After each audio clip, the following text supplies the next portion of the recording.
Flash theatre TV நேயர்களுக்கு அன்பு வணக்கங்கள். தமிழில் மைத்ரி மூவி மேக்கர்ஸ் இரண்டாவது படைப்பாக டியூட் படத்தை தயாரித்திருப்பவர்கள் நவீன் எர்னேரி மற்றும் ஒய் ரவிசங்கர்.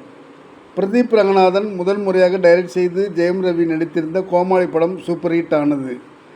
அதையடுத்து பிரதீப் நடித்து லவ் டுடே எடுத்து அந்த படமும் சூப்பர் ஹிட் மற்றும் டிராகன் படமும் பெரிய வெற்றியானது. இதனால் மிகுந்த எதிர்பார்ப்புக்கிடையே நேற்று 17 அக்டோபர் டியூட் படம் வெளியானது. புது டைரக்டர் கீர்த்தீஸ்வரன் படத்தை இயக்கியிருக்கிறார். பிரதீப் ரங்கநாதன், மம்தா பைஜு, சரத்குமார், ரோகிணி, அர்து ஹரன் மற்றும் டிராவிட் நடித்திருக்கிறார்கள். பின்னணி பாடல்கள் திப்பு அரிணியின் மகன் சாய் அபயங்கர் இசையமைத்திருக்கிறார். டைரக்டர் கீர்த்தீஸ்வரன் இயக்குனர் சுதா கங்குராவிடம் உதவி இயக்குநராக பயிற்சி பெற்றவர். 30 கோடி பட்ஜெட்டுக்குள் உருவான இப்படம் 100 கோடி வசூலை தாண்டும் என்று எதிர்பார்க்கப்படுகிறது. இன்றைய இளம் தலைமுறையினரை குறிவைத்தே இப்படம் எடுக்கப்பட்டிருக்கிறது. ஆனால் சிலர் படத்தின் சில விஷயங்களை எதிர்க்கத்தான் செய்வார்கள். இருந்தாலும் யங்ஸ்டர்ஸ்க்கு இந்த படம் இன்றைய சூழலில் பெரிய வெற்றி. அதை யாரும் எதுவும் செய்ய முடியாது என்பது இளைஞர்களின் ரிவ்யூவிலேயே தெரிகிறது. சென்னையில் ஈவெண்ட் மேனேஜ்மெண்ட் நடத்தி வருகிறார்கள் அகன் பிரதீப் ரங்கநாதன் மற்றும் அவரது மாமா மகள் குரல் மமிதா பைஜு. போய் வரும் காதல் கதை இது. காதலின் தியாகத்தை சீரியஸாக எடுத்துக்கொள்ளாமல் காமெடியாக ட்ரீட் செய்திருக்கிறார்கள். ஆரம்பத்திலேயே காதல் தோல்வியில் உழன்று கொண்டிருக்கும் பிரதீப் ரங்கநாதனுக்கு அவரது மாமா மகள் மமிதா பைஜு ஆறுதல் சொல்வதோடு தான் அவனை காதலிப்பதாக சொல்ல அதை ஏற்க பிரதீப் ரங்கநாதன் ஏகன் மறுக்கிறார்.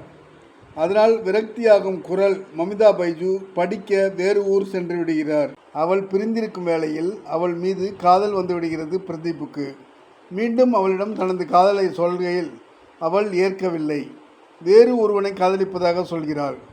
மாமா பால்வளத்துறை அமைச்சர் சரத்குமாரிடம் இந்த விஷயம் போகிறது. தனது தங்கை மகனான பிரதீப் ரங்கநாதனுக்கு தனது மகள் மமிதா பைஜுவை மணமுடிக்க அனைத்து ஏற்பாடுகளும் செய்துவிட்ட நிலையில் வேறு ஆப்ஷனுக்கு செல்ல அவர் விரும்பவில்லை.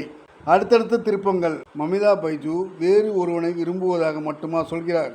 அவன் மூலம் பிரெக்னன்ட் ஆனதாகவும் பிரதீப்பிடம் கல்யாணத்திற்கு பிறகு சொன்ன நிலையில், கல்யாணம் முடிந்த நிலையில் இது தெரியும் போது அடுத்து என்னதான் நடக்கிறது என்பதை சீரியஸாக போக வேண்டிய படத்தை காமெடியாக செய்து பெரும்பாலோரை ரசிக்க வைத்துவிட்டார் இயக்குனர். படம் முழுக்க துருதுரு என பேசிக்கொண்டே துருதுருப்பாக படம் போவதற்கு பிரதீப் ரங்கநாதனின் நடிப்பு முக்கிய காரணம். சிகரெட் மட்டுமல்ல, ஃபோன் மற்ற பொருட்கள் எல்லாம் தூக்கி போட்டு பிடித்து அடிக்கடி வித்தை காட்டுகிறார். புது ஸ்டைல் காட்டுகிறார், பழைய ரஜினி போல. படத்தின் இடைவேளை வரை ஒரு மாதிரி என்றால் இடைவேளைக்கு பிறகு வேறு மாதிரி. ஆனால் ஒட்டு மொத்தமாக காமெடி அப்ரோச் தான். எமோஷ்னல், க்யூட்னஸ், இன்னோசென்ட் எல்லாம் கலந்த கலவையாக இருக்கிறார் மமிதா பைஜு. வழக்கமாக இதுவரை பார்த்த சீரியஸான சரத்குமார் இதில் இல்லை. அவருடைய காமெடி பல இடங்களில் ரசிக்க வைக்கிறது. காலத்துக்கு தகுந்த மாதிரி மாறிவிட்டார் போலத்தான் தெரிகிறது. மமிதா பைஜுவின் காதலனாக வரும் ஹிருது ஹருண் இந்த கேரக்டருக்கு சரியான சாய்ஸ். ஒளிப்பதிவாளர் நிகேத் பொம்மியின் கேமரா படத்தில் வாரி இறைக்கப்பட்டுள்ள ரிச்னஸான காட்சியமைப்புகளை முழுமையாக கேட்ச் செய்து கண்ணுக்கு விருந்தாக்கியிருக்கிறது. இவ்வளவு ஜோவியலான படத்திலும் சாதியம், பொன்னுரிமை போன்றவற்றை நன்றாக டீல் செய்திருக்கிறார் இயக்குனர். ஹீரோ பிரதீப் ஒரு உம்னாமுத்தியாக மாறியிருக்க வேண்டிய கேரக்டர் காமெடியாக டிராவல் செய்து கேரக்டரைசேஷனில் வித்தியாசத்தை காட்டி அப்ளாஸ் வாங்கிவிட்டார். ஹாட்ரிக்கு அடுத்து என்ன, அதையும் இந்த படத்தில் டியூட் படத்தில் செய்துவிட்டார் பிரதீப் ரங்கநாதன். நன்றி, வணக்கம். எல்லாருக்கும் வணக்கம். நான் தான் மனஸ்வி. ஃப்ளாஷ் தியேட்டர் டிவிக்கு லைக் பண்ணுங்கள், ஷேர் பண்ணுங்கள், சப்ஸ்கிரைப் பண்ணுங்கள், கமெண்ட் பண்ணுங்கள். மறக்காமல் அந்த பெல் ஐக்கானையும் கிளிக் பண்ணிடுங்க. அப்போ தான் உங்களுக்கு நோட்டிஃபிகேஷன்ஸ்லாம் வரும். Thank you all. Bye bye.